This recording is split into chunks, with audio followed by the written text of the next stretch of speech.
Welcome back to Game Changers, the weekly podcast on strength and health, especially in this unprecedented and challenging time that we're all experiencing.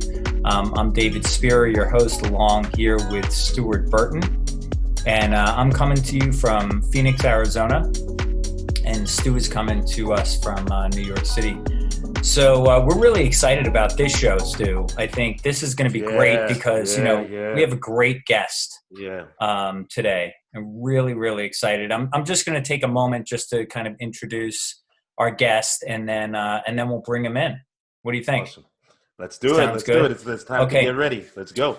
Also wanted to let our listeners know that we are taking call-ins, so please feel free to call into the show. We'll answer your calls as they come in. So our guest today is Ming Chew, and Ming was a former bodybuilder in the late 1980s and early 90s, who then, and interestingly enough, graduated from Columbia University with a chemistry degree, which is really pretty amazing because, a lot of people in health and fitness don't have that kind of foundation, that academic foundation, which really helped him catapult his career. He's been a physical therapist since 1987, and in 1995 actually started his own practice. He is the founder of the Ming Method and also is the author of the book Permanent Pain Cure, which utilizes fascial stretching techniques and techniques that basically work with the fascia of the body. And I'll let Ming talk a little bit more about him. So, or about that. So let's bring Ming in. Ming. Whoa. All right. So Ming is here with us, and welcome, Ming, to the Game Changers podcast. Really happy to have you here. Yeah. Pleasure to be here. Yeah. So Stu, Ming had suggested that we, maybe discuss some things related to what we can do at home, especially during this time. Yes. We're all stuck inside. Yeah. We're all trying to figure out ways to stay healthy. Correct. And, I'm curious to hear what you guys have to say about what are some of those techniques and what might be some of those methods. Well, since Ming is our guest, Ming, would you like to jump on it first, and then I'll fill in? Yeah, it's been really stressful for me personally, and I'm sure everyone here in this room, in this chat room, that is probably in the same situation. Financially and just emotionally, it's been a really hard time for me personally. And one thing I did do, and I am continuing to do, is try to maintain a certain routine. For example, if I wake up normally at 7:30, that's what time I'll continue to wake up.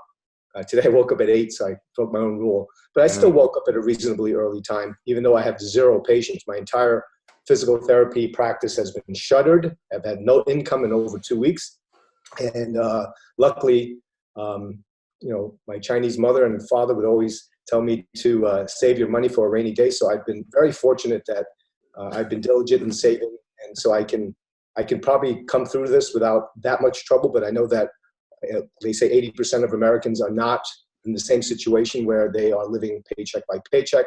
So there's going to be a lot of stress. So I strive to ask folks out there to maintain a routine so they wake up at the same time. I also personally do Qigong and also meditation almost every day for at least half an hour. And it basically sets the plate for the entire day for me. And I notice when I do that, I feel better. Whether it's just a self-fulfilling prophecy or it actually works, I don't care. All I know is I feel better. The other thing I recommend is people have to drink a lot of water. I say this all the time. Why it's so important is not just for hydration per se, but it keeps the lungs nice and filled with water and the mucus nice and sticky. And there's evidence now that if you are sleeping in a room that's below, say, 35% humidity, viruses and bacteria can get into your nose and go into your lungs. And that's where this virus is very, very deadly. So I urge you folks, drink water, put a humidifier in your room, get it up to 50% humidity so the mucus inside this passage area can work the way it's supposed to work. The other things I recommend too, maintain a modest exercise program and occasionally push it hard. So maybe a quarter to a third of your workout, push hard and then back off, because you want this hormetic stress where the stress can actually benefit you. But if you go really intense during this times of stress, you're going to actually stress your immune system and make things a lot worse. So exercise and occasionally push a little hard, challenge your body, and then back off 3 or 4 times a week, no more than 45 minutes to an hour. That's another thing. Also say to take supplements. That's a little tricky subject because a lot of doctors don't recommend supplements. I'm a big believer in supplements.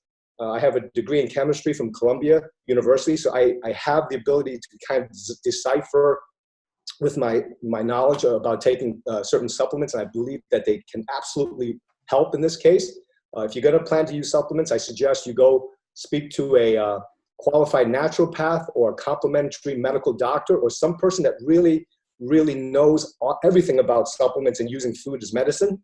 I also suggest that you adjust your diet downwards. I've done it myself. I only eat 2 meals a day now, 2 relatively large meals, and I fast throughout the entire day to get my blood sugar down low. I feel better. I actually lost about 2 pounds. I actually look better. My energy levels are actually up. My mood is better.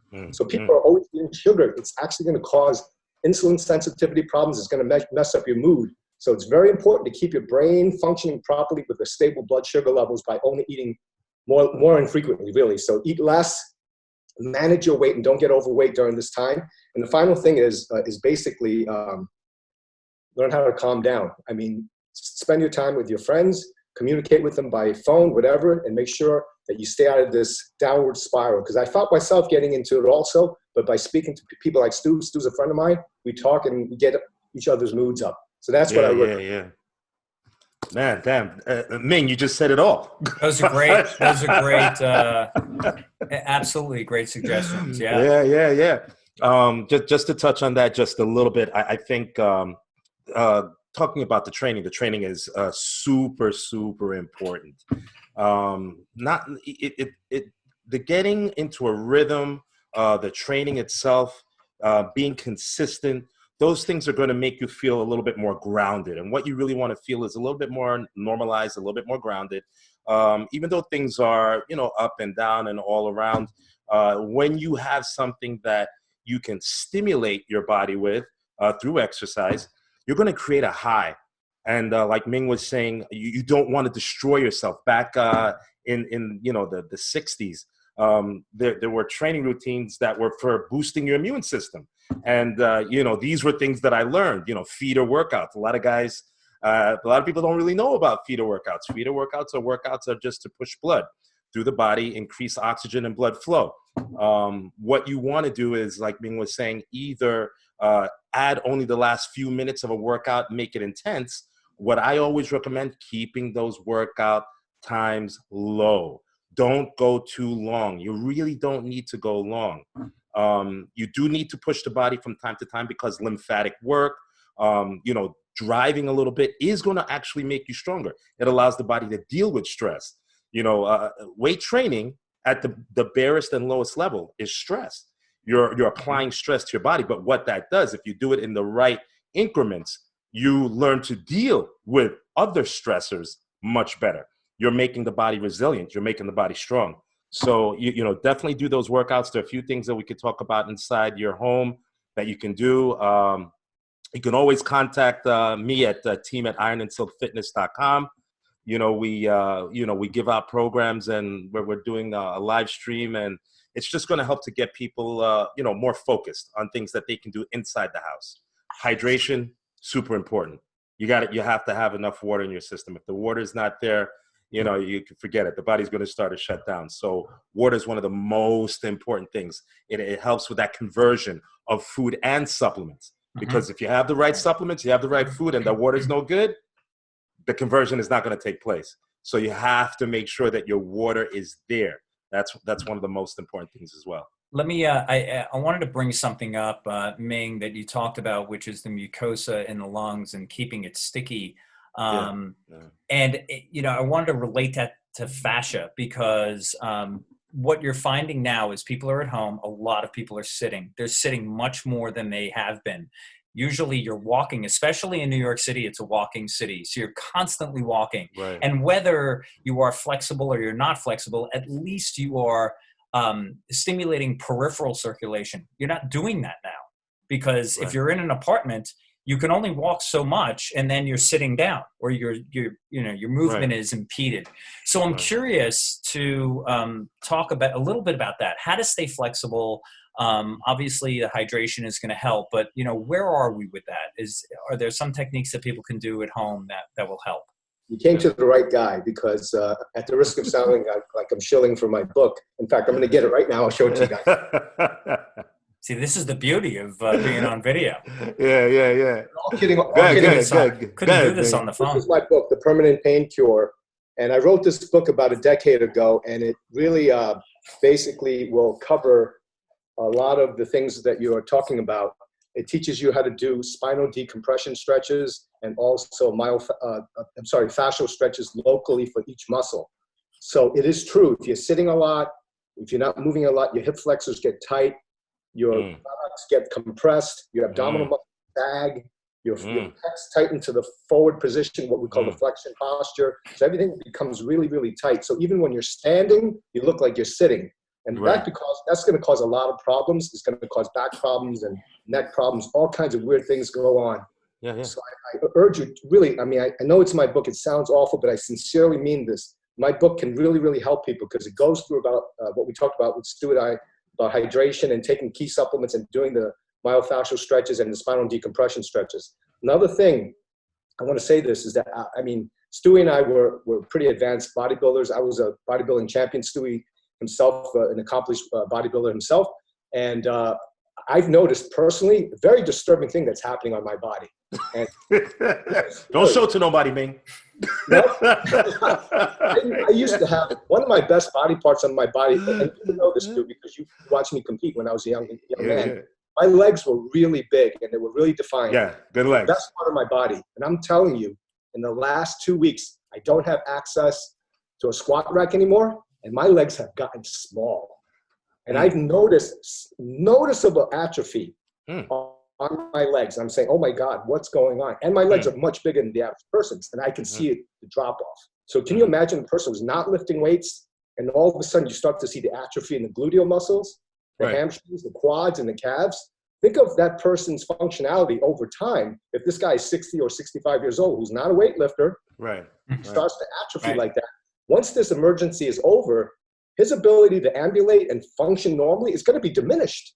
Cool. So I have personally, I'm on a personal quest. I had make it an absolute thing to make sure my legs are trained without fail, at least 2 or 3 times a week. And I go hard. I was running up and down stairs. You guys were making fun of me because my hair was all messed up and I had to brush my hair. But I had just come from a workout. I worked out. I lifted weights for about half an hour, and I ran the stairs. I did about 24 flights today. So I mean, I'm making sure that the lower half of my body is getting stimulated. There's a lot of blood moving the fascia, and this is really crucial, particularly for people over 50. So I wanted to say that legs will diminish, and you have to maintain lower extremity health. Absolutely. Yeah. I think what we see is most people actually veer away from the leg work. Guys in general tend to like to do a little bit more upper body work, so they're going to do the push-ups. They're going to try and do the pull-ups, these type of things. But, those legs are really important. It helps with your lungs. When you do leg work improves your capability for your lungs to work on a much higher level. So going in, doing squats, doing your lunges, and just doing toe touches, actually, which is going to help you to actually stretch those hamstrings, and not forgetting about stretching those muscles, because a lot of people are going to stimulate, and very few people are going to really get the stretches in that they really need. You have to think of this whole thing as a system. The body, again, it's a miraculous machine. It's a beautiful system. Everything you want to do, you don't need to overdo anything, but you do need to go in and be consistent enough with what it is you are doing. So do those exercises, those calisthenics, body weight exercises. If you have some free weights, do the free weights. If you don't have the free weights, it's fine. Repetition, range of motion. Most people don't squat low. This is the time to learn how to squat low. Understand how to distribute the weight on the foot. Instead of, let's say, going down most of the time and going quarter of the way down, or not going, or going half of the way down and putting all the weight on the forefoot, shift that weight back to the heel. Start to engage your hips. Start to engage your glutes. So focus now on technique. These are some, as bad as things are, the way how things are going on right now with everything, there's a lot to be gained. If people look at this, they have that saying, there's a silver lining in every cloud. Look at what you can get from having the opportunity now to really pay attention to yourself, pay attention to your body, focus on your eating, get those things together, get them down packed, and then start to do good, clean exercises consistently. Don't worry about intensity. Intensity is there to be built, but you want the consistency. The consistency, and what I always say is, it's about health. The bodybuilders that Ming and I are associated with, and the things that we did as competitive athletes, they're great. But more than anything, what allows you to look good is how healthy you are. If you're healthy, your body's going to do whatever it is you want. If you want to go up 5 pounds, you go up 5 pounds in weight. If you want to go up 10 pounds, 15 pounds, if you want to go down in weight. What makes those things different is when those internal organs aren't able to do the jobs they're supposed to do. The body can't move the way it's supposed to move. And that comes from a lack of attention. So right now, you have the time to put the attention into working at making yourself better physically and mentally. Yeah, I agree. So take the opportunity, delve into it, full throttle, do all the stuff you don't like doing. If you don't like squatting low, learn to squat low, learn to lunge low, and you will see that your body is going to respond and come out of this much better. A lot to be gained with what's happening. A lot to be gained. So this is definitely a time for introspection and learning more about yourself, what your capabilities are. When you're challenged like this, if you can sort of step back and take a look at the, I hate to say it, but the quote unquote bigger picture, you get a lot more information about yourself, about the things that are important, whether it be training, it be your family, whatever it is. But I wanted to stop for a second. We do have a caller, so I wanted to take this caller and bring them into the room. So hold on one second. Hello, you're on Game Changers. Hello, this is Max Vitelli from Phoenix Entertainment. How are you? Hi, Max. How are you? What's going on? How you doing? Everything's good. What's your question? What is my question? Let's see. Well, what did I've asked this question before, but let me ask it again. Stu, you being with so much experience and so much vast knowledge that you absolutely have. Somebody who's starting out, who's kind of like middle-aged, who hasn't really like intensively worked out, somebody around my age, and I happen to be 45 plus. What would you recommend as far as like a startup workout for somebody who like hasn't really hit the gym so much, who's not as intense? Never mind and do you recommend maybe even doing CrossFit training for somebody my age? Yeah, I think you can do, you can do anything. But the key is really this. With the situation that we have now, right? Where are we now? So we're not going to go out to a CrossFit gym. We're not going to go out to probably any gym. I mean, I'm fortunate. I own my own gym and I can go and train there. But, I'm doing my training in my apartment. Look at what you have. I think what helps me the most in a situation like this is that I've been blessed that I come from a very small country and where you didn't have a lot. So you had to learn how to use what was available to you. So the first thing you want to see is, okay, how much space do I have in my place? Do I feel comfortable going outside and doing some things outside? And then very, very slowly start to put together balanced routines. Every routine, and we're just going to log them into like big blocks of, instead of getting on to the smaller muscles, but we want to do something for the chest. We want to do something for the back. The back, you want to do something for the lower back as well. You want to hit the glutes. You want to hit the quads, hamstrings. You got to get the abs. Biceps and triceps are going to get a little bit of work. If you focus on chest and back, the biceps and triceps are going to work. But those also too are easy things to do. So what I would suggest with what's going on now, get 2 plastic bags that are in your house. Take the plastic bags, throw a couple of books in each one. Feel out the bags. If they don't feel even, well, what you're going to do is you're going to switch one bag to one hand after a few reps. Do 10 repetitions. When you're done, if you felt that the bag wasn't even, turn it. Grab the other bag, switch it in the other hand, do another 10 repetitions. That's going to help to keep things more balanced. With those same bags, choke up on the plastic handles and go into a row. Bend forward, start doing some rowing exercises. If these are not things that you really don't know or not familiar with, again, you can always go online and look at stuff. You can always, again, contact us at Team at Iron and Silk. You know, we can go over those things in particular and give you specific angles as to how you can make these things work for you. But training, absolutely. Training is at any age. My dad's almost 80 years old, and my dad's in phenomenal shape. You know, I mean, he will go to the beach and he will make guys, young guys, be like, "Oh my God," you know. And the thing is that, you know, he put in the time.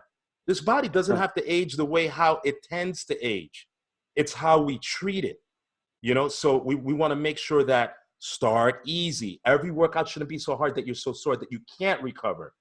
You actually want to be chomping at the bit. You want to be a little hungry. You want to say, wow, that was kind of easy. You know what, I can do it. Because with consistency, that's what yields results. If you're not consistent, I can have a great workout, but if I don't train again for 2 weeks, 3 weeks, a month, it doesn't matter how good that workout was. There's nothing to build on. Training is about being consistent. It has absolutely really nothing in the beginning to do with intensity. Intensity comes down the road. It's consistency first. So you want to be able to hit those workouts, 2 to 4 workouts every week, 2 to 4. Challenging yourself, challenging the muscles a little bit differently. And then from there, you're going to notice that the intensity is going to start to build. Yeah. So I hope that helped to answer some of the question. Can I chime in, David, fellas? Yeah, one thing is if you're, I think you said you're about 50 years old. Typically when you're about... 40, I said 45-ish. Okay. 45-ish. Ming. Sorry, important. But the idea is going to be the same. Emphasis on the ish, but I'm not getting into it. One thing for sure is I think even before you embark on any training routine, I would strongly suggest that you get on a hydration program, a good multivitamin, a good essential fatty acid, which is like a fish oil, and some trace minerals, just to get your basic vitamins down, and then start with the routine that Stewie just mentioned. That's all I wanted to say. And make sure that your fascia is in good health as well.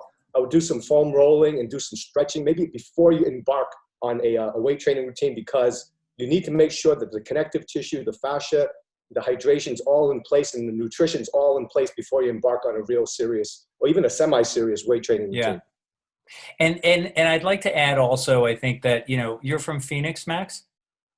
I'm from Phoenix Entertainment, LLC, correct, yes. Okay, so do you live in Phoenix or you're in New York City? No, Phoenix is the name of my company, and gotcha. I don't live in New York City. My business is in New York City. Well, right now, nothing's in New York City right now. Okay. So okay. I'm operating from home.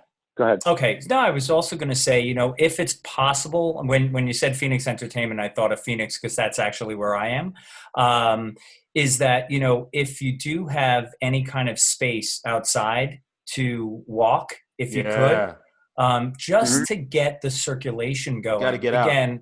Yeah, well, it's getting out for, I think, you know, your mental acuity, but it's also getting out to improve circulation overall. So just kind of that cardiovascular component of exercise.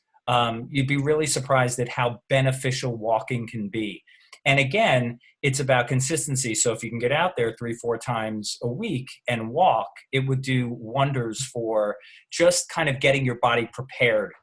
Similar to what Ming was saying in terms of, you know, vitamins and getting that baseline, I think walking would be very beneficial. Yeah. All right. I think though those things, just to touch on it, they're all good. But if we understand that getting into a program, you don't want to deter people anyhow from thinking about starting to move the body and exercising the body. And I know that's not what you're saying, Ming, but if a training regimen is done intelligently, right, and the things that we spoke about in terms of how we would go into a program, not overstress the body, it actually works better, because when you're eating and you're putting those supplements in and you're training, the conversion, the process it works better. If we have somebody that has a sluggish system, I mean, I've seen this like with thousands of people, you put the right things in, but because the system is just so slow, it doesn't work well. But now I take that same person, and that person is going through a regimen, the process of everything breaking down, a simulation skyrockets. It goes through the roof. It's twofold. The body's a system. We're not here to divide. we're here to work together. It's about taking those things in and implementing it. You don't have to think about it. I used to hear people say when I was a kid, there's a beginner's routine and then there's an advanced routine. And as I started getting more advanced, I started looking back and I started to say, well, you know what? I'm still doing kind of like beginner routines, if you really look at it, because I'm training 4 days a week. I'm getting ready, to try and go for my pro card, and it's working. Everything is working. And I'm saying to myself, well, wow. It's just remember that you're not trying to do too much. You're just trying to move the body. Put the water in, put the vitamins in, put the food in, get the exercise in. Don't think you have to skimp on the exercise or wait on the exercise, because what Ming is saying, some people will misconstrue that, and I think sometimes will think, oh, I have to do all of those other things first and then do that. The body works together. You can't separate anything that the body and the mind has to do, and the spirit and the soul. It has to work together. So what we want to do is we want to say, I'm going to get up tomorrow morning. I'm going to have my 8 ounces of room temperature water first thing. I'm going to go for a walk. When I come back, I'm going to take my shower. I'm going to have my first meal. I'm going to, come back in. I'm going to do a light little workout. Do 5, 2-3 sets, 5 push-ups, something easy that you can recover from. For people that are more advanced, it's going to be it's going to be something that's going to be a lot more intense. But I don't think you want to think that you can't do that, because people, I remember lecturing at the university, and people, sometimes I'll say something about stretching, and people say, oh, you mean don't stretch? And I'm like, me? I like stretch all the time. So one of the things you want to stretch, but I still believe in stretching in between exercises. I think it's superior. We get better results. Your average individual that comes into a gym, your model, your finance guy, they're going to do a lot better by coming and doing a set of an exercise, stretching in between lightly. Yes, the contractile force of the fiber is going to be a little bit weaker. You might not be massively strong, but they're not trying to be the world's strongest man. They're not trying to, and if you are trying to be the world's strongest man, there's a progression to that. So you're not going to start off and jump off and start using like hundreds and thousands of pounds. You're not going to be moving weight like a Ming Chew. You're going to be moving weight at a slower pace. And even guys like us start easy. Every time I would take a layoff and I come back into the gym, my training is so simple. A lot of people look at me and say, you can lift heavier than that. Why are you using that little bit of weight? Why are you going so easy? It's not about how much I'm lifting. I'm checking the neuromuscular functions of my body. I'm making sure my movement patterns are lining up properly. I'm checking the depth. I'm looking to see the ankles, the knees. How does everything feel? It's about a feel workout. About a week and a half into that, then the intensity starts to build. And I've done that since I was 19 years old. And I've been training almost 40 years, so wow. It's a system that really works, and this is what we do with our clients. This is why we get good results, going in, good information, get to work. No procrastination. No, I can't do this. I can't do that. Get in there, get this shit done. Understand it. Have somebody that's, that's knowledgeable, that can give you the right information so you can do what you need to do. That's what this thing is about. And Max, just wanted to let you know, you could go to Team at Iron and Silk Fitness for more information, or if you wanted to see Stu online, you can go to wellnessroundtable.com. And Ming, there's nobody, and not to cut you off, Dave, I'm sorry. Oh, it's okay. But when it comes to fascia and physical therapy, Ming Chew, hey, Ming. Give me a shout out. He's the man. Ming is the man. Ming has helped me for years. And I've known Ming since I was 19 years old. I met Ming when I was a kid. I ain't gonna tell you that he's 1,000, but yeah. Thanks so much. Thank you very much for your call. Really appreciate it. And thank the dog for me too. Thank you. Okay, you got it. Take care. Thank you, Anthony. Bye. So, guys, wanted to bring up something that came up kind of through that question, which is, we're going to be in this situation, let's say, for another few weeks, whether a month and a half. How do people go back to a routine? What happens? Like in terms of the psyche, not only physical, I'm thinking more mentally, how do people get back to what it was they were doing normally? Because I have a feeling that a lot of people will just try to go back. Right. Like, hey, I'm back. The door's open. I can go. And then Mm. I think you're going to see some injuries. You might see some like Mm. people are going to, they're not going to be as strong or as capable as they once were. So then they're going to get, discouraged and all of that. So I don't want to say like, what's the secret sauce or what's the special thing, but what are some techniques or suggestions once that door opens? What do you do? Hmm. How do you go Ming, back? Would you like me to address that? Sure. jump on that, man. Yeah. What's happening for me personally is that I obviously, and Stewie's the same, but he has his own gym. My gym closed about 2.5 weeks ago. So I said, oh my God, what am I going to do? But fortunately, I have a pretty nice, large apartment. I have a nice set of dumbbells that goes up to 35 pounds. So I'm very, very lucky. They're very valuable right now. Here they're selling for thousands of dollars on eBay. So I have dumbbells only as heavy as 35 pounds, which is still enough for what I need to do. Mhm. And I also have these rubber cables, the rubber band exercises. So I have them all set up. You can actually see them behind me. And I do a workout probably about 4 times a week. And the funny thing is, and Stu would appreciate this, I got really sore after doing these rubber band exercises and the relatively lightweight exercises, because the exercises I was doing in my home was different than the exercises I did in the gym. So even though they were quote unquote lower level exercises, I still felt results in soreness afterwards. Absolutely. So I know I'm getting something out of it. But eventually, the resistance of the cables or the rubber cables and the weights are going to have a ceiling. It's not going to go past that. Correct. So I have to be more innovative. But luckily, I've been training since I was 14 years old. So I've been training over 40-something years. So I feel pretty confident in learning how to devise a routine that will increase the intensity or make my workout a little bit harder. Right. Not just experience, but people who are not able to do that, you're going to have to get a coach to help you do that. Or, just go online. There's tons of great stuff. I confess, I looked online. There are a lot of great trainers up there. I didn't realize how advanced these people were until the last 2 weeks, because I was looking at some of their ideas and I incorporated some of the things. Yeah. And I consider myself an expert, and I was learning stuff from these people online. I have no problem borrowing off someone else. Sure. But getting to what David was saying is, how does one get back into a routine? Right. So slow. Like, let's say you worked out at home for a month and a half. Now we're back in the gym. I recommend going around 40% of what you normally do. Do that for 6 workouts and increase your intensity maybe and your volume, roughly 10% each workout. And by the end of the sixth session, you'll be close to 100%, and then you can start pushing. So basically, about 2 weeks worth of workouts, very low, incrementing slowly. And by the end of the 2 weeks, you should be back to normal. Right.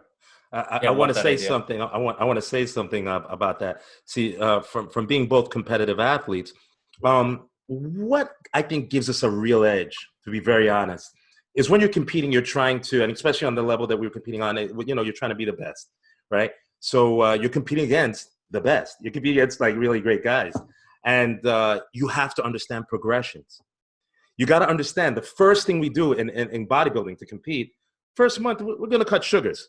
You're not even going to change too many things in your diet. For the majority of guys, you're just going to stop eating like sugary stuff, like alcohol, things like that. These type of things we start to cut out, and you're still training, and to give you an example. So I think it's very important for you to understand getting into a regimen. It's not about, I feel good right now sitting down, so when I walk in the gym, I can go in and I can go buck wild. I can go crazy. That's not what it is. The idea is you're going back to the gym with the thought process of, how does everything feel right now? How do my joints feel? Oh, wow. You know what? I did that bench press. When I was doing it before, 4 months ago, 5 months ago, my pec didn't feel tight at the low point of the stretch, but now it feels a little tight. That's an indication. So you're looking for things that if you were paying attention, the problem is most people go to the gym and they're not going with that mindset. They're not, as a bodybuilder, we're trying to lift as heavy weight as we can. We're trying to do reps. So we're looking at every little thing. The average person is talking about going in and doing movements and workouts. Workouts don't work. They don't work. Everybody does workouts. But is it productive? What we're talking about is being productive. So what makes a workout productive is the mindset that you bring to the gym. So when you're going in there, you want to think about, today for the next week, next 2 weeks, I just want to make sure I can move the bar from full extension to full stretch and it feel okay. And then when the next day rolls around, you say, oh, wow, That was just a 45-pound bar, but I got a little sore from it. That's an indication that you really don't want to go that much more than what you were just lifting. Stay there. There's nothing wrong with staying there, giving yourself 2 weeks to break your body in. Again, focusing on range of motion now with loads, because before the loads, like Ming said, you're going to reach a ceiling. You know, and back in the day when I first started training, my dad didn't let me train with weights. For my first year of training, all I was able to use were springs.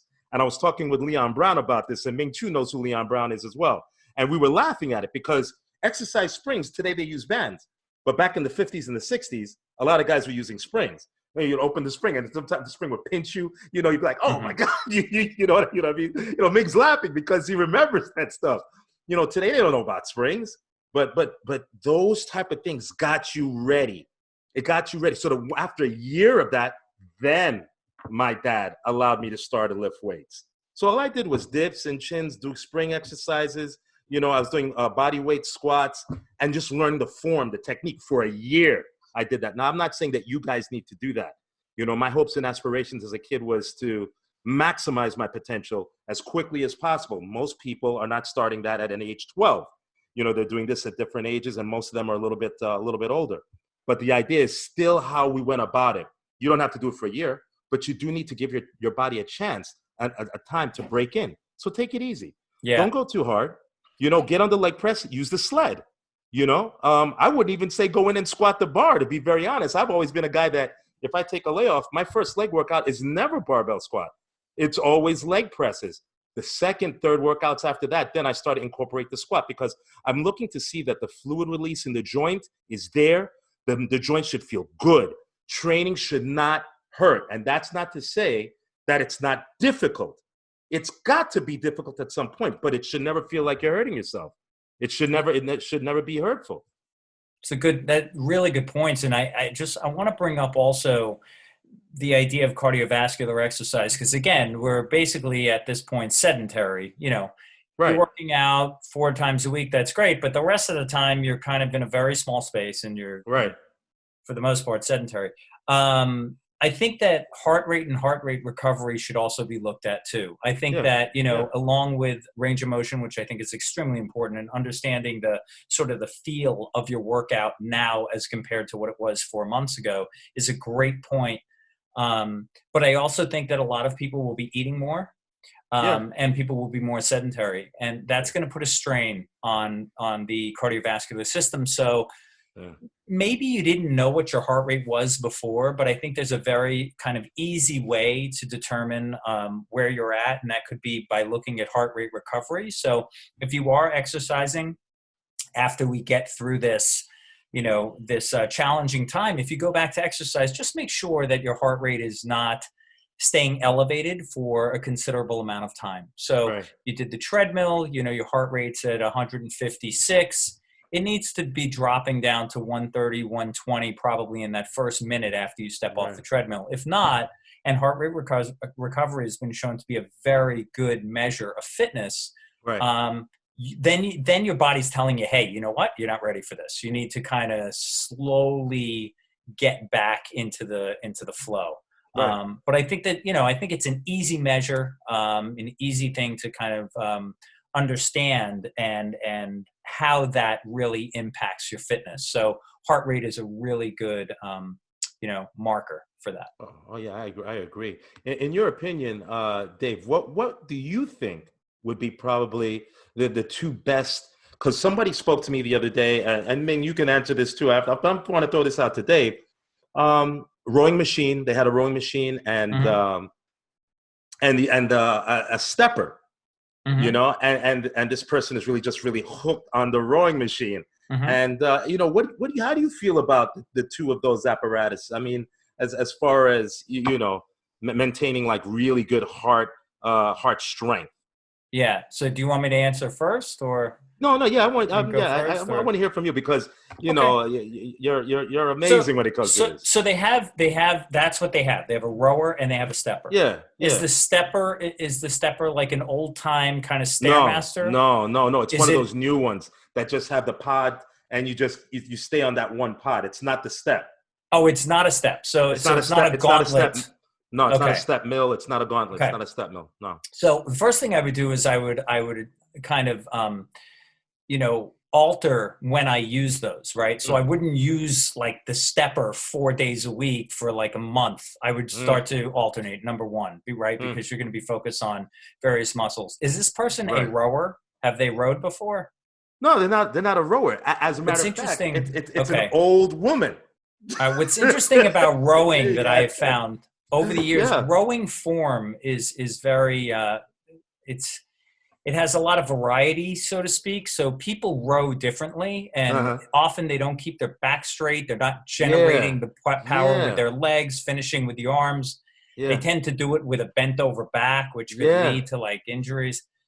If they're going to do it right, then I would say probably the best bang for your buck is the rower, because it involves the entire body, Mm. right? Mm-hmm. Arms and back and legs. Mm-hmm. Whereas Mm-hmm. the stepper, if it's a Mm-hmm. stepper that I'm thinking of, Yeah, you yeah, can it's the kind of one. lean on the sides and just like pound with Right. your legs and that Right. kind of thing. Right. But for both of them, listen, if that's what they have, I would alternate the use of those, let's say every other day. Yeah. Um, Rowing tends to be very intense. So if this is an older woman, I would not put her on a rower for a half an hour. Right. I Right. mean, she's got to start really slow. First of all, Right. get the form down, Right. understand the movement, and she could go online and look at rowing movement, especially Right. using a rower, not using a boat. Right. Um, Right. Different. And Absolutely. then I think she could start just slowly. It's going to get her heart rate up pretty quick because it involves a tremendous amount of muscle. Yeah. So there's a high demand for that. And then I think the stepper is good, but I think not leaning on the sides is key. Right. So maybe just using the sides for balance. Yeah. And is this a person who does cardiovascular exercise regularly? Or no? Not really. Not Then I really. got it. Then I would Yeah. start like Yeah. at minimal time Yeah. frames. Like the Right. Right. duration's got to be really Slow. not I mean, even small. I mean, slow. I mean, small, short. like Yeah. Short. like Yeah. 2 minutes and 3 minutes. Yeah. Like we're Yeah. talking Yeah. like really minimal time. Yeah. Because you don't want someone on there for 15 minutes. Their heart rate goes up. It doesn't come down. It's Right. elevated. How Right. old is this woman? I think she's in her 70s. Yeah, that's some heavy, and not Yeah. being Yeah. used to those machines. That can be pretty intense. So Yeah. those are the things Yeah. I would recommend. Yeah. Yeah. I think. Yeah. I'd like to add, I'm sure you guys are pretty much aware of this, but a lot of sadly, a lot of the victims of this virus have been elderly people, and I think over 60 are pretty much at risk. Mm. And Yeah. if you have an elderly client, particularly if she's a woman in her 70s, if she has comorbid conditions with pre-existing conditions, you have to be so careful with these people. Yep. Because it's pushing them over the edge. You could drop the immune system. You might hurt her. So go. the immune system is highly compromised, and things are going wrong. I mean, the people in Italy, the average age of the people who passed away in northern Italy was 81 years old, and 99% of the people had comorbid pre-existing conditions, and they were smokers, and they were obese, and they just it's not a healthy country really in Italy. I've been to Italy; it's a beautiful country, but it's got the oldest population. So if you're going to start training elderly people, I mean, particularly in this environment, you have to be ultra careful not to overdo with these people. Yeah. I would agree with David. Very little on those rowing machines. I would just get them to walk and see if they're. I would agree. Yeah. I was step in place. I was telling her the same thing because I'm actually with the rower. And remembering how her posture is. I'm not a big fan of it for this particular individual, to be very honest. And I was like, and the feet are binded in there. I mean, rowing is an intense exercise if it's done, correctly. Yeah, you can compressing the lungs when you go forward. You're going in. I mean, it's good. It's good, but you don't you obviously don't know the shape that this person is in. You know what I'm talking about, but the shape of this person, is, curvature to the spine, but it was her son's stuff that he left at the house. And it's just that I was like, you know what, if you do it, I'm like, 2 minutes. And because myself, a lot of people laugh, but when I would start my cardio program regimen, I would only do 4 minutes. Yeah. 4 minutes. And people are looking at me like, are you kidding me? Is that it? And I'm like, hey. 4 minutes is good because I'm not looking to try and increase a tremendous amount of time. My goal always with cardio was to do intense cardio. I have intense cardio, and then I have what steady state, long cardio. It never goes over 45 minutes. But when I would start my intense cardio starts only at 4 minutes. 2 minutes of easy work, and then 2 minutes of hard work. And over the course of weeks, that would start to build out. Yeah. And that would never go beyond 20 minutes. So I never do hard cardio beyond 20 minutes. One thing I might recommend for her is deep breathing, like diaphragmatic breathing. Yeah, I think that could be really helpful. Absolutely. Yeah. You know, You need that. Really I think everybody should be doing that. They do, but when it's done right, it's not, it's not as easy as it sounds when it's done correctly. It's hard. And it is hard. It also helps to really build lung capacity, which obviously is something we need these days. Yeah. So I think, that might be something helpful, or even stepping in place for a little bit could be good. Yeah. True. The rower you're talking about, I believe, is probably an old rower. It's probably not one of your newer, like modern. Yeah. I can totally picture what it is. Yeah. It's a very old machine. I remember it. But she was like so concerned. She's like, oh, with everything going on, she was like, I'm going to start doing this and that. And I was like, hey. Yeah.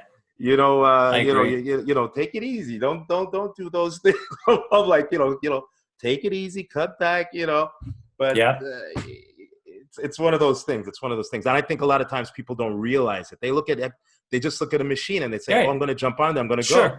Sure. But you gotta respect something, especially if you haven't done it. Yeah. If you haven't done it, you gotta go in with respect. You gotta, hey, treat it with kids' gloves, kid gloves. Very much so. Then start to get, acclimated with it, and then start to flesh it out. But Yeah. So it's great. I mean, this has been a great conversation. I agree. We need to do this again. Bill Grant's going to be coming on. Bill Grant next week. We're going to try and get Bill next week. Good. That sounds great. So shout out to our sponsors, Iron and Silk Fitness at Team and Iron and Silk Fitness, and Wellness Roundtable at wellnessroundtable.com. Awesome. So next time, hopefully, we'll have some music to lead us out. Yeah, we'll see what we could do. Maybe we can get Ming. Maybe we can have Ming. Ming has a good voice. Oh, and good. If we get Ming, we could do some a cappella. Excellent. All right. So for now, that's Game Changers, and we'll see you guys next week. All right. Awesome. Thanks for joining us. All right, guys. Take care.